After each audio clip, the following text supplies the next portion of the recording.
Apa sih yang ada di pikiran kalian kalau aku sebut warung yang buka 24 jam? Pasti kebayang warung Madura kan? Warung yang dikenal buka 24/7 sampai-sampai muncul slogan tutup cuma pas kiamat. Saat ini, warung Madura sudah menjamur di berbagai daerah di Indonesia, khususnya di Pulau Jawa. Sesuai dengan namanya, warung Madura dikelola oleh perantau dari Madura. Kondisi geografis Madura yang bertanah tandus dan kurang subur, serta dibarengi tingginya etos kerja dan motivasi untuk meningkatkan status sosial ekonomi, menjadi alasan banyak masyarakat Madura yang merantau. Di perantauan, masyarakat Madura tidak pandang bulu terhadap pekerjaan yang dilakoni, asalkan pekerjaannya halal. Banyak dari masyarakat Madura yang kemudian berdagang di perantauan, seperti berdagang sate Madura, bubur kacang ijo, menjual jasa cukur rambut, dan tentunya membuka warung kelontong Madura. Usaha warung kelontong ini cukup menjanjikan karena menyediakan berbagai kebutuhan masyarakat. Dan tahukah kalian kalau di dalam warung Madura terdapat keterlekatan antara pedagang dengan pembeli maupun antar pedagang? Yuk kita simak video berikut.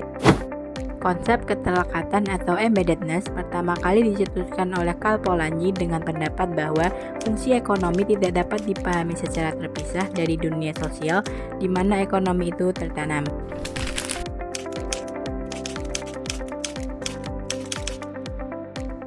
Sebagai contoh, kami mengutip penelitian Puspitasari dan Fauzi tahun 2023. Dalam penelitian tersebut disebutkan bahwa keterlekatan antara pembeli dan pedagang awalnya dibangun melalui pelayanan yang ramah dengan mengajak pembeli berinteraksi terlebih dahulu.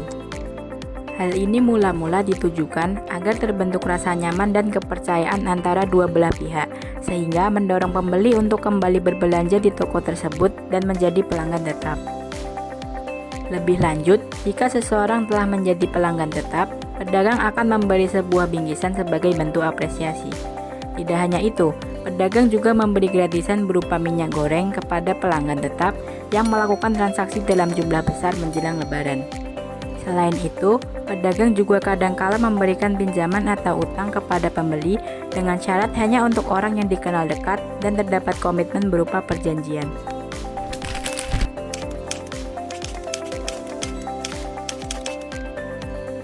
Memasuki bagian keterlekatan antar pedagang, faktanya terdapat komunitas khusus di kawasan Jabodetabek yang mewadahi para pedagang warung Madura asal Sumeneb, yaitu Perkumpulan Pedagang Kelontong Sumeneb Indonesia atau PPKSI. Didirikan pada 13 November 2019, komunitas ini berfungsi untuk membantu mereka yang sedang kesusahan dan terkena musibah. PPKSI juga ikut mengadvokasikan isu yang menyangkut kepentingan bersama. Salah satunya ialah saat warung Madura dilarang buka 24 jam. Di luar PPKSI, para pedagang warung Madura juga turut membantu saudara, kerabat, atau teman mereka yang ingin membuka usaha serupa. Perantau yang sudah lebih dahulu menetap di daerah tersebut akan mencarikan lokasi kios, membantu memasok produk dari agen yang sama, bahkan juga dalam hal permodalan. Dari beberapa contoh di atas, terlihat bahwa tidak ada aktivitas ekonomi yang terjadi dalam ruang abstrak, melainkan ada konteks sosial dan motif non-ekonomi yang mempengaruhi tindakan individu. Di samping memaksimalkan keuntungan, pedagang juga mempertimbangkan konteks sosial dan jaringan yang mempengaruhi kegiatan ekonomi mereka. Istilah ini dikenal dengan embedded economic action.